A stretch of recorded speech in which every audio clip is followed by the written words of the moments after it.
शेख हसीना को बांग्लादेश में हो रहे बड़े स्तर पर विरोध प्रदर्शन की वजह से इस्तीफा देना पड़ा। यहां तक कि उन्हें देश भी छोड़कर जाना पड़ा। वहीं 5 अगस्त को ढाका में बड़ी संख्या में प्रदर्शनकारी प्रधानमंत्री आवास में दाखिल हो गए। बांग्लादेश में ये सब क्यों और कैसे हुआ और यहाँ आखिर लोग सड़कों पर उतरकर प्रदर्शन क्यों कर रहे हैं, आइए इस बारे में विस्तार से जानते और समझते हैं। दरअसल बांग्लादेश में विवादित कोटा सिस्टम के खिलाफ प्रदर्शन चल रहा है। इस सिस्टम के तहत 1971 में बांग्लादेश की स्वतंत्रता के लिए लड़े गए संग्राम में हिस्सा लेने वालों के रिश्तेदारों को 30% सरकारी नौकरियां दी जाती थीं। छात्रों का कहना है कि इस सिस्टम के जरिए प्रधानमंत्री शेख हसीना और उनकी पार्टी अपने वफादारों को फायदा पहुंचाती थी। बांग्लादेश में प्रदर्शन पिछले महीने जुलाई में शुरू हुए थे और तब से अब तक इस बवाल में करीब 300 लोग मारे जा चुके हैं।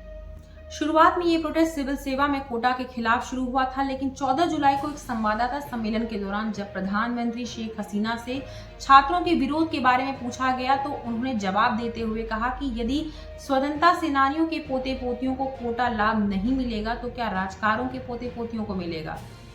प्रधानमंत्री शेख हसीना के इस बयान के बाद प्रदर्शनकारी छात्र और उग्र हो गए, जिससे पहले से ही तनावपूर्ण स्थिति और ज्यादा बढ़ गई।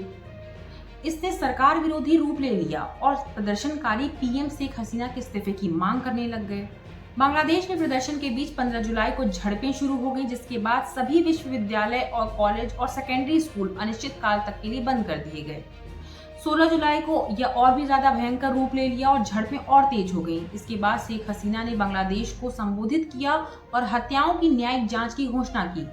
हालांकि इसके बाद भी हिंसा कम नहीं हुई।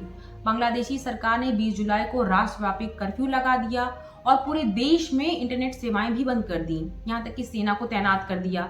इसके बाद 23 जुलाई को सरकार की तरफ से एक सर्कुलर जारी कर कहा गया कि कोटा सिस्टम में बदलाव किए जाएंगे, लेकिन प्रदर्शनकारी इस पर राजी नहीं हुए। इसके बाद सरकार ने रेड और तेज कर दी और गिरफ्तारियां की जाने लगी। इसी दौरान यूएन की तरफ से बांग्लादेश सरकार से कहा गया कि वो प्रदर्शनकारियों पर अत्याचार न करे और देश में इंटरनेट सेवाओं को बहाल कर दे। 29 जुलाई के बाद से प्रदर्शनकारियों ने अपना विरोध और तेज कर दिया।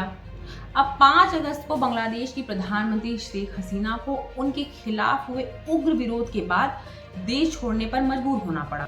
वहीं अब बांग्लादेश की कमान वहां की सेना के पास है। अब इस उथल पुथल के बीच बांग्लादेश के राष्ट्रपति मोहम्मद शहाबुद्दीन ने 5 अगस्त की रात 11 बजे देश को संबोधित किया। राष्ट्र के नाम अपने संबोधन में उन्होंने कहा कि मौजूदा संसद को भंग कर अंतरिम सरकार बनाई जाएगी। राष्ट्रपति ने देशवासियों से शांति बनाए रखने की अपील भी की और कहा कि इस विरोध प्रदर्शन के दौरान मारे गए लोगों के पीड़ित परिवारों को मुआवजा दिया जाएगा।